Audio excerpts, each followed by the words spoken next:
안녕하십니까. 저희는 제1회 대학생 회계사례 경진대회에 참가한 서울대학교 소속 회계사랑 감사사랑 팀입니다.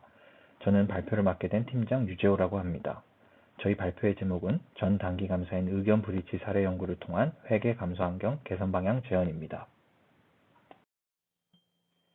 기업이 투명하면서도 성공적인 경영 활동을 영위하는 데 있어 회계 및 감사의 중요성은 아무리 강조해도 모자랍니다.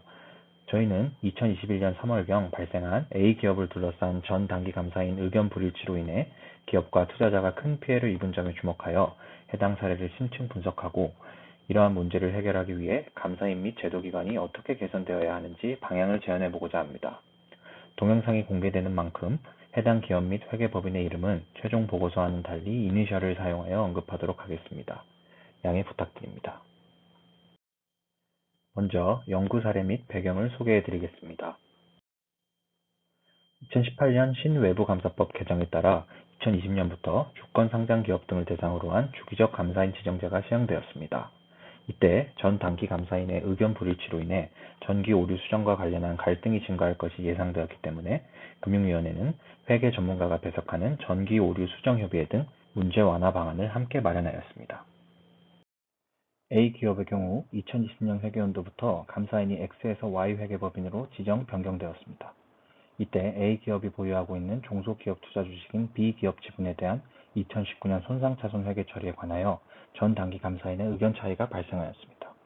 A기업은 이를 해결하기 위해 조정협의회를 신청하였고 협의회의 판단은 해당 이슈가 IFRS의 해석상 다양함에 근거하여 볼 때 전 단기 감사인 중 어느 한 견해만 명백히 맞진 않다는 것이었습니다.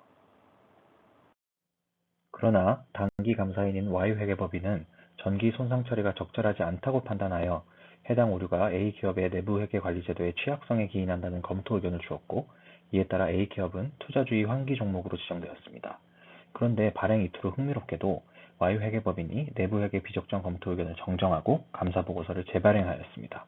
하지만 이는 이미 A기업과 투자자가 큰 피해를 입은 후였습니다.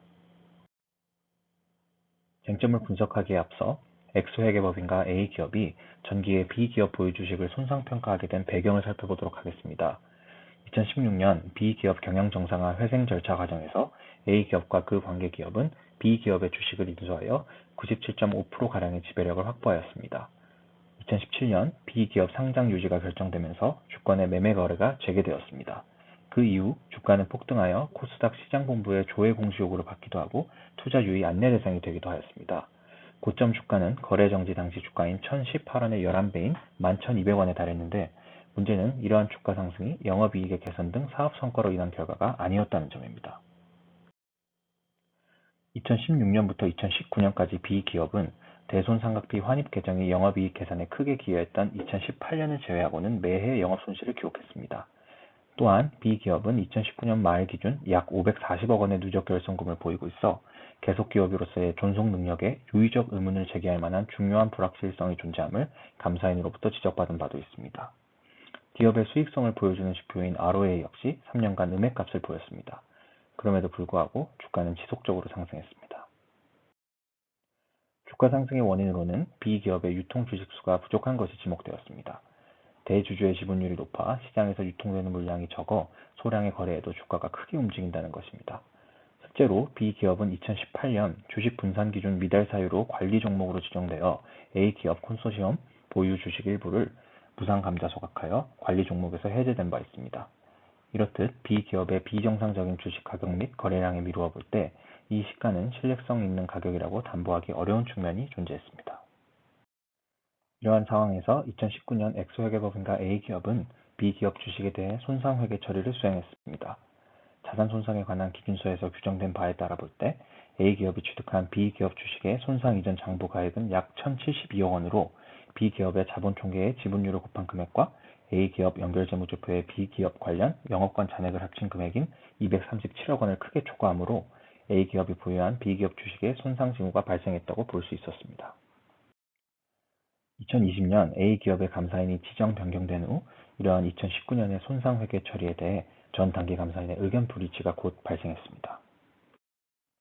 단기 감사인은 이러한 실질적 상황보다 기준서의 문구에 좀 더 초점을 맞추어 코스닥에서의 주가, 즉 시가를 손상평가의 기준액으로 그대로 사용해야 하고 그렇게 된다면 손상은 발생하지 않았다고 보아야 하기 때문에 정기 손상 처리가 잘못되었다고 판단했습니다. 이에 A기업은 의견 불일치 조정협의회를 신청했습니다. A기업의 사업보고서에서 확인한 결과를 구체적으로 살펴보면 협의 대상이 되는 쟁점은 다음과 같았습니다.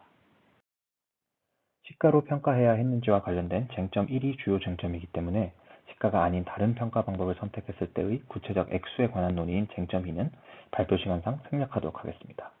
쟁점 1은 손상평가 목적으로 공정가치를 측정할 때 시가 외에 다른 평가 방법을 적용할 수 있는지 여부에 대한 것입니다.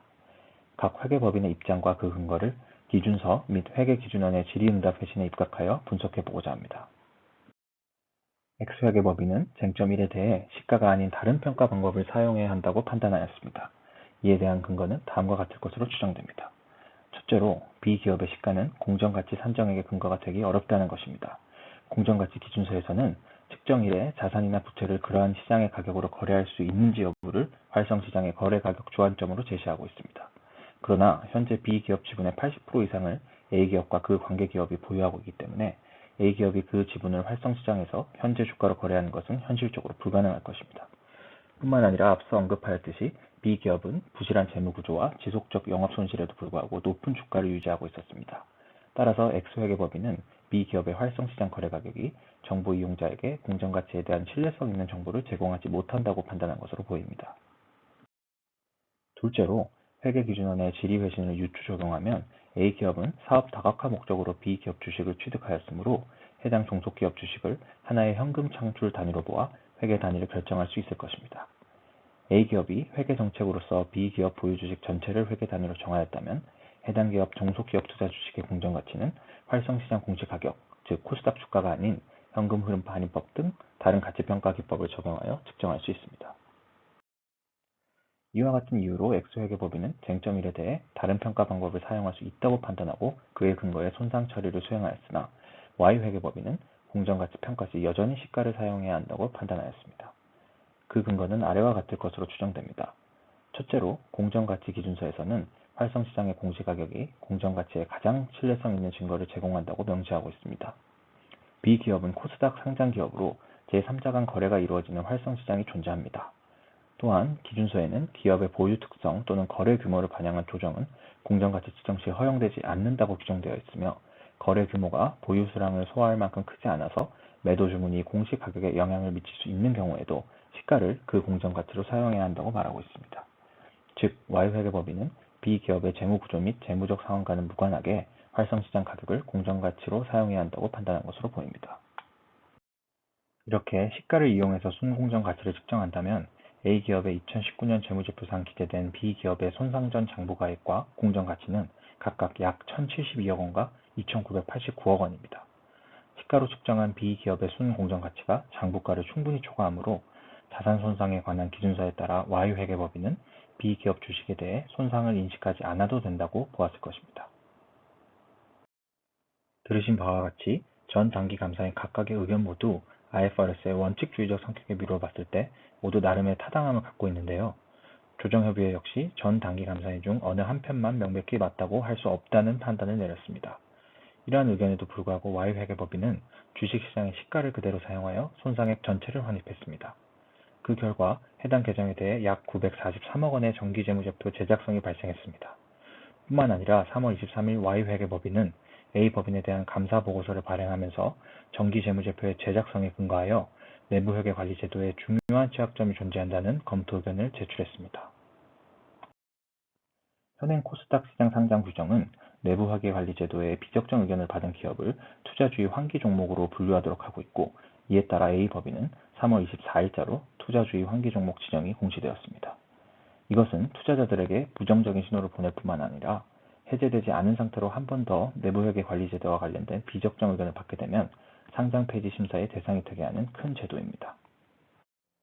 3월 24일 A법인의 주가는 4.3%가량 급락했으며 거래량 역시 전날보다 무려 5배 이상 증가했는데 이는 감사인의 의견 발행이 기업의 주식 및 투자자에게 미치는 충격을 잘 보여줍니다. Y회계법인은 이틀 만인 3월 25일 별다른 이유를 밝히지 않고 중요한 취약점이 존재한다는 의견을 적정 의견으로 정정하여 감사보고서를 재발행하였고 이에 따라 A법인은 투자주의 환기 종목에서 해제되었습니다. 검토 의견 수정에 영향을 미칠 만한 새로운 사건이 없었음에도 불구하고 의견을 정정한 것은 Y회계법인이 표명한 최초 검토 의견이 성급했음을 인정하는 것이라고도 볼 수 있을 듯합니다. 그러나 투자자들은 이미 기존의 감사 의견에 따라 의사결정을 했고 투자자와 기업은 큰 피해를 입은 이유였습니다. 왜 이러한 일이 일어났을까요? 저희는 해당 사례가 적절히 해결되지 못한 근본적인 원인이 원칙 중심 회계 기준인 IFRS가 국내에 완전히 정착하지 못한 것에 기인한다고 생각했습니다.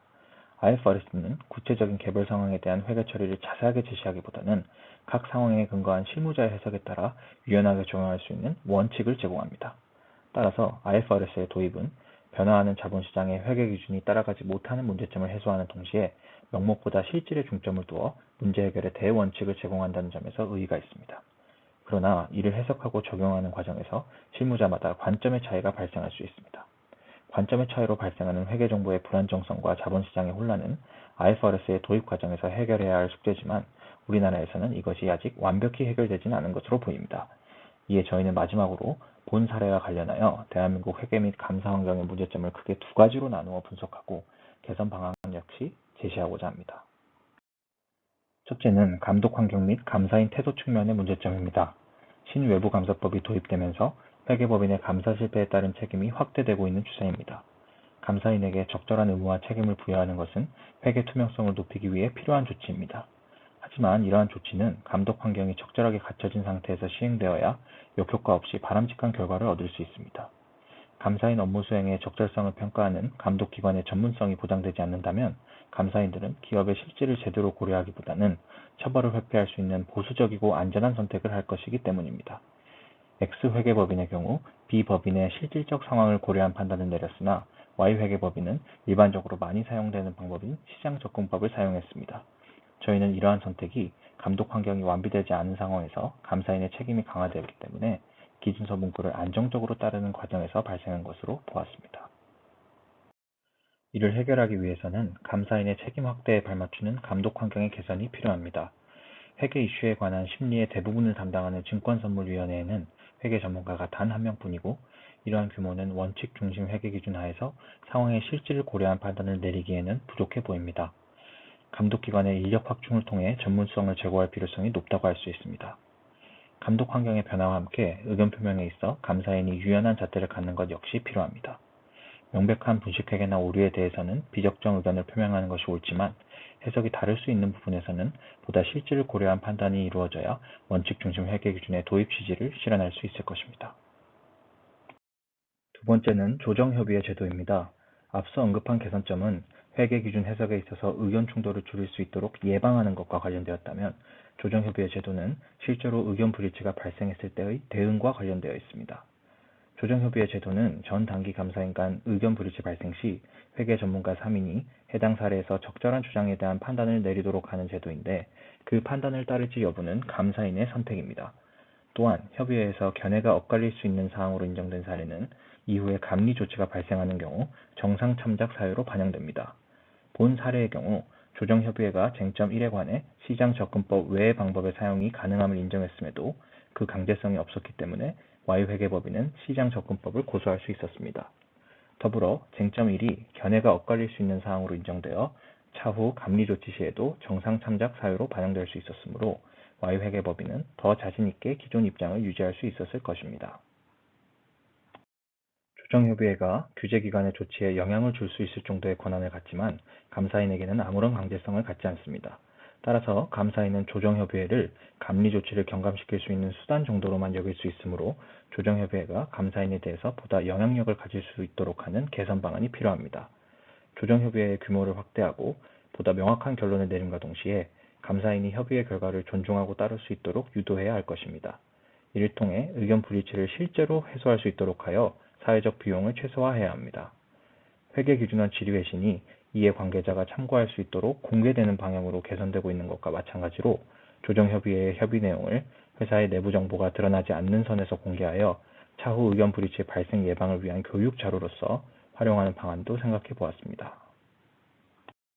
많은 회계 관계자분들께서 노력해주고 계신 만큼 대한민국 회계 및 감사 환경이 더욱 발전하길 소망하며 본 발표가 이에 조금이나마 기여할 수 있으면 좋겠습니다. 이것으로 발표를 마치도록 하겠습니다. 감사합니다.